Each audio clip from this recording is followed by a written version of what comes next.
et messieurs les représentants des autorités contactantes, mesdames et messieurs les membres des organisations du secteur privé, mesdames et messieurs les invités, je voudrais m'acquitter de l'agréable devoir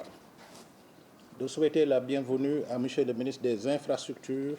et à l'ensemble des invités ici présents à cet atelier d'échange consacré à un sujet d'une importance stratégique, l'accès des BTP à la commande publique. La mobilisation massive de ce matin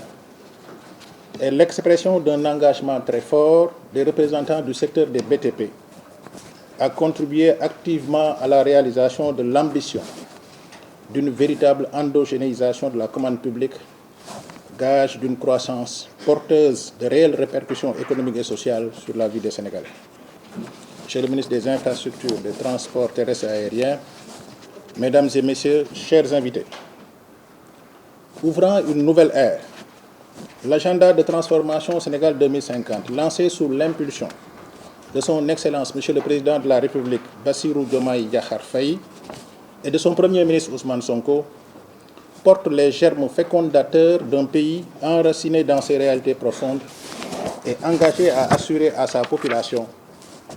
l'accès à des soins de santé de qualité, aux moyens d'équipements médicaux et d'infrastructures hospitalières répondant aux meilleurs standards. L'accès à une éducation ancrée dans nos spécificités intrinsèques à travers des curricula adaptés exécutés dans des établissements scolaires et universitaires fonctionnels. L'accès à l'eau et à l'électricité dans le respect des ratios exigibles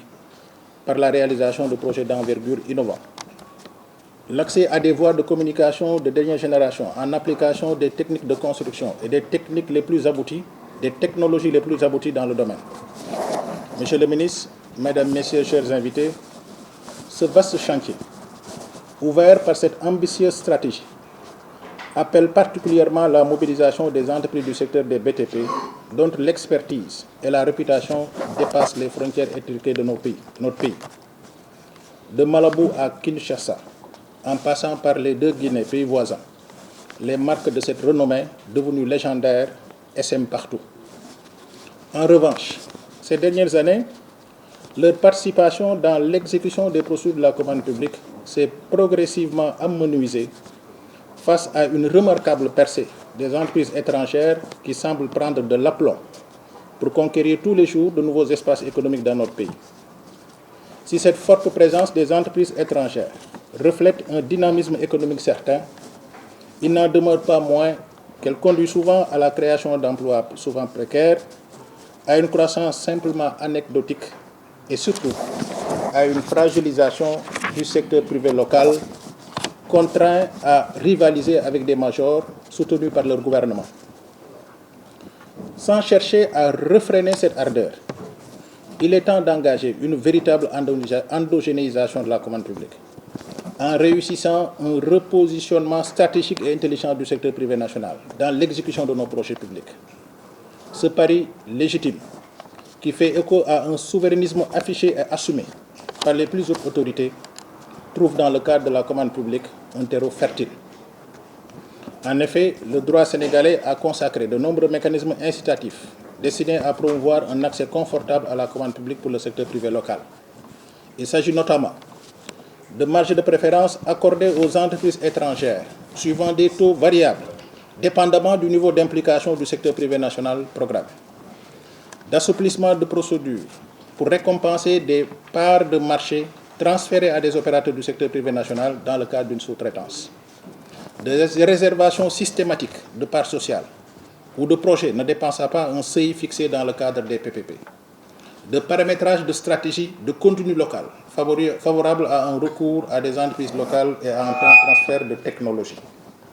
Monsieur le ministre, mesdames et messieurs, chers invités, ces puissantes incitations restent aujourd'hui largement méconnues si elles sont opérationnelles et inexplorées pour le reste.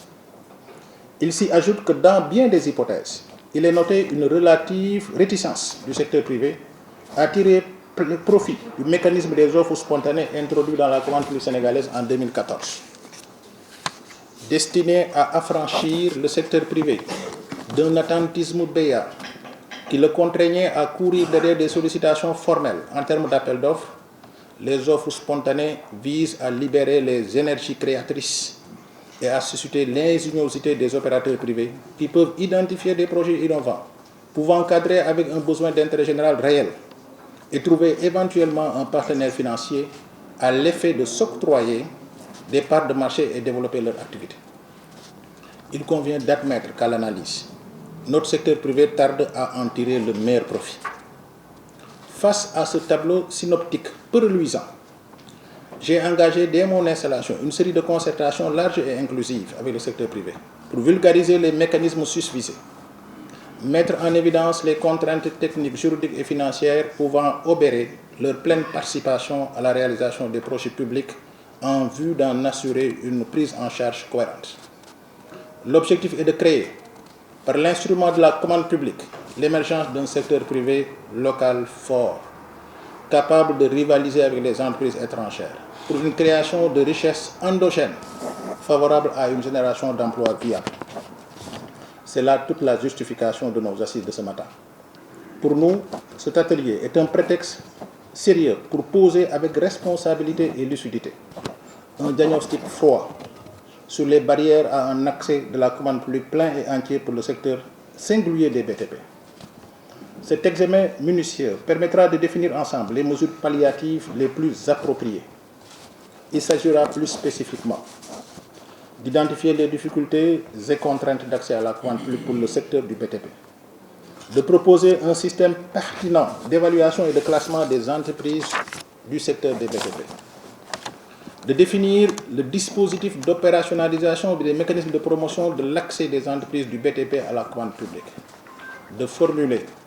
des recommandations concrètes et des modalités de mise en œuvre adaptées, et enfin, de mettre au point un mécanisme de suivi et évaluation des conclusions de cette rencontre. Mesdames, Messieurs, chers invités, permettez-moi, avant de clore mon propos, de marquer toute ma reconnaissance à Monsieur le ministre des Infrastructures et Transports terrestres et aériens, qui, en acceptant de présider l'ouverture de nos travaux, malgré un agenda particulièrement serré, marque son attachement à la nécessaire implication de nos entreprises, particulièrement celle du BTP, à la réalisation des projets d'infrastructure engagés par le gouvernement.